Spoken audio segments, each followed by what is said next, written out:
एक नियम बताया गया कि विद्या सदैव उसको देनी चाहिए जो अधिकारी है। यदि अनधिकारी को विद्या दे देते हैं तो विद्या श्राप देती है देने वाले को। बहुत ध्यान से सुनिएगा मेरी बात को। यदि अनधिकारी को आप विद्या प्रदान करते हैं तो विद्या, जो विद्या आपके पास है, वो आपको शापित कर देगी।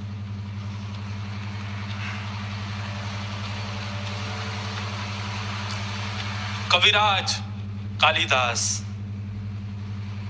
उनका अंत एक अयोग्य को विद्या देने से हो गया था। बहुत विद्वान थे कालिदास,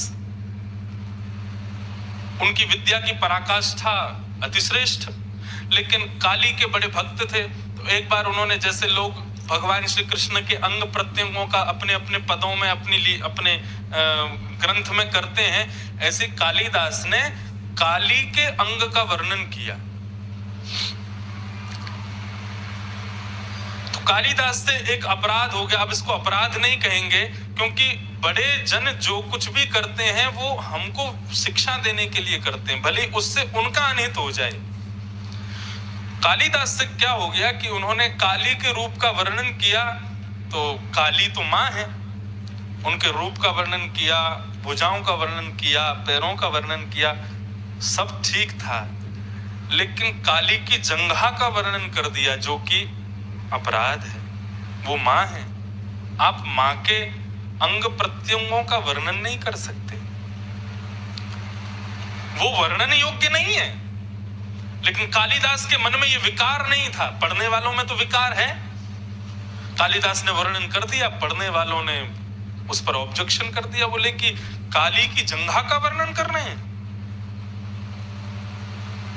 सब क्रोधित हो गए कालिदास से। कालिदास से क्रोधित हुए तो जिस राज्य में वो रहते थे वहां के सब लोगों ने कालिदास को देश निकाला करने के लिए राजा को प्रेशर दिया, बोले इनको निकालो यहां से, उन्होंने बहुत बड़ा अपराध किया है।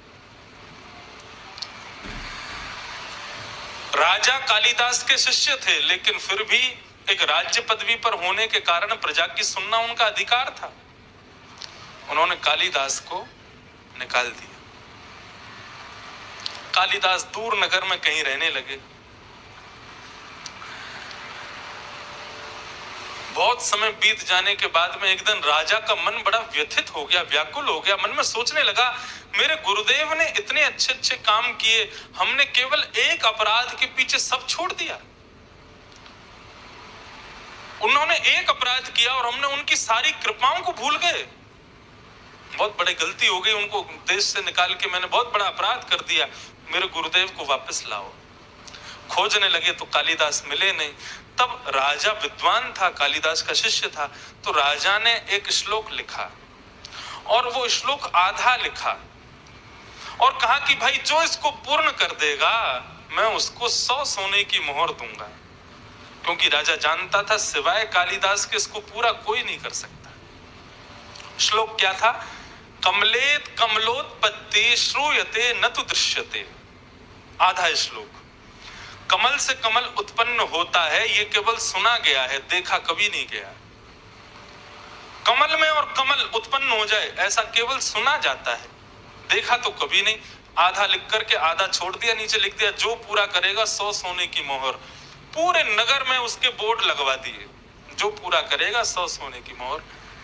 राजा ने अपने नगर के अलावा और नगरों में भी उसके प्रचार कर दिए, जो पूरा करेगा उसको 100 सोने की मोहर। किसी दूसरे नगर की एक वैश्या ने देखा, 100 सोने की मोहर मतलब जीवन भर के लिए भोजन मिल जाएगा। वे जानती थी कि कालिदास उसके नगर में रहता है और ये राजा कालिदास की खोज करने के लिए ये श्लोक लिख रहा है। उसने वो बोर्ड वहां से उतार करके अपने वैश्यालय के बाहर लगा दिया, क्योंकि वो जानती थी कालिदास यहां से निकलते हैं। और विद्वान का एक गुण होता है, यदि वो अपने से जुड़ी हुई कोई चीज देख ले तो उसको पूर्ण करके ही फिर आगे कुछ करता है। तो कालिदास जैसे ही वहां से निकले, कालिदास ने देखा कमलेत कमलोत्पत्ति श्रूयते न तु दृश्यते। नीचे वाले पंक्ति तो पूरी की नहीं किसी ने। कालिदास से रुका नहीं गया, तुरंत उन्होंने सिड्डी ली और चढ़ गए ऊपर और नीचे लिख दिया बाले तुम मुखाम भोज कथम इंद्री वरद्वयम। उनका भाव क्या था? कमल से कमल उत्पत्ति होती है, सुना गया है, देखा नहीं गया। कालिदास कहते हैं श्याम सुंदर का मुख कमल है और उस मुख कमल पर दो नेत्र कमल हैं, हो गई कमल से कमल की उत्पत्ति। ठाकुर जी का मुख कमल है और उस मुख कमल पर दो नेत्र कमल हैं, तो कमल से कमल उत्पन्न हो गया। कालिदास ने श्लोक पूरा किया, किसी ने जाके वैश्या को बताया, बोले तुम्हारा श्लोक पूरा हो गया। वैश्या निकल करके बाहर आई, उसने कालिदास के चरणों में प्रणाम किया। उसने कहा 100 सोने की मोहर तो मेरे नाम हो गई, लेकिन राजा को यदि कालिदास मिल गया तो क्या पता उसने मुझे मोहर नहीं दी, तो क्योंकि श्लोक तो इन्होंने पूरा किया है। उन्होंने कहा यदि कालिदास जीवित रहेगा तो मुझे 100 सोने की मोहर नहीं मिल पाएंगे। छल करके कालिदास को अपने घर में ले आई, आप मेरे यहाँ थोड़ा प्रसाद पा लीजिए। कालिदास भी कृपा करने के भाव से उनके घर में गए। वैश्या ने घर का दरवाजा बंद किया और जल में किसी व्यंजन में विष मिलाकर के कालिदास को दे दिया। कालिदास की मृत्यु हो गई और उनका शव एक नदी में फेंक दिया। और वैश्या ने जाकर के वो मंत्र जो पूरा हुआ था वो जाकर के राजा के सामने प्रस्तुत कर दिया। राजा ने जैसे ही श्लोक देखा, वैश्या से बोले किसने लिखा है? वैश्या बोली मैंने लिखा है। तुरंत राजा ने तलवार निकाल दी। बोले तुम एक नगर की वैश्या और तुम्हारे मन में इतना पवित्र भाव हो ही नहीं सकता, सच बताओ किसने लिखा है? बंदियों ने सैनिकों ने बंदी बना लिया, हाथ पैर बांध लिए उसके, बोले सत्य बता किसने लिखा है? तो बहुत कहने के बाद वो वैश्या कहती है कालिदास ने लिखा। राजा ने तलवार दूर फेंक दी, चरण पकड़ ली, बोले मेरे गुरुदेव कहाँ हैं? तू सो नहीं, तेरे को 500 मोहर दूंगा, लेकिन मेरे गुरुदेव का परिचय दे, वो कहाँ हैं? वैश्या घबराने लगी, कैसे बताऊं? तो वैश्या ने बताया मुझे लगा कि कालिदास यदि आपको मिल गए तो आप 100 सोने की मोहर नहीं दोगे, इसलिए मैंने कालिदास को विष दे दिया। उसी समय राजा ने उस वैश्या का सर धड़ से अलग कर दिया।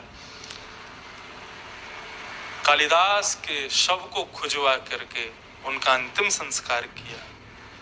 अंतिम संस्कार करके राजा का मन बड़ा व्याकुल, वे अपने गुरुदेव के पास, दूसरे गुरुदेव एक संत थे उनके पास गए और जाकर के कहा महाराज इतना बड़ा ज्ञानी, इतना बड़ा ज्ञानी कालिदास और ऐसी ऐसी ऐसी मृत्यु। कहां तो भगवान वेदों में कहते हैं रते ज्ञानान्न मुक्ति, ज्ञान के बिना मुक्ति नहीं मिलती, और इतना बड़ा ज्ञानी कालिदास जिसने संपूर्ण जीवन अपना ज्ञान युक्त होकर के भगवान की सेवा में व्यतीत कर दिया, आज उसकी इतनी दर्दनाक मृत्यु क्यों? तब उस संत ने जो बात कही वो सुनने योग्य है। उन्होंने कहा कि देखो कालिदास था ज्ञानवान, बहुत विद्वान, लेकिन कालिदास ने एक सुंदर विद्या को एक कुपात्र वैश्या को दे दिया। जो ज्ञान वहां लिखा उन्होंने, उसकी योग्य नहीं थी वो वैश्या। उस सुंदर विद्या को एक कुपात्र वैश्या को उन्होंने दे दिया, इसलिए विद्या ने ही उनको शाप दे दिया। इसलिए राजन, कहीं हमारी विद्या किसी कुपात्र के पास ना चली जाए, इसलिए हमारी विद्या के सबसे बड़े पात्र केवल राधा रमन लाल हैं, केवल बिहारी जी हैं। अपनी समस्त विद्या का दान केवल उन्हीं को करो। आपने किसी और को रिझाने के लिए उसको प्रस्तुत कर दिया और कहीं वो उसके योग्य नहीं हुआ तो आपकी विद्या कहीं आपको श्राप ना दे दे। इसलिए सावधान।